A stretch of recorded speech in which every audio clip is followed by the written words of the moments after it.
Tak, jaga.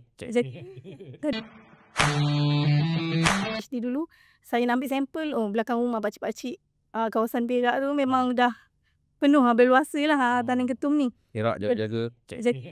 Tadi memang penanam ketum ni zaman tradisional, zaman dulu memang guna ketum untuk perubatan lah. Sebab memang dia ada analgesic effect macam Dr. Siti cakap, dan dia boleh bertindak untuk perubatan macam penyakit kronik, diabetes. Orang Cemani pun memang konsum ketum je. Tak perlu ke hospital pun. Ada dalam kampung dulu. Okey. So kiranya dahsyat juga sebenarnya ketum ni baik. Okay, so nampak kat sini bahawa di UTM kita sebenarnya tengok perspektif kita benda tu kita akan kaji. Betul. So kita kaji dulu lah. So Dr. Rehan, kalau kita bagi satu soalan sikit lah. Kalaulah kerajaan ni bagi buat satu ubat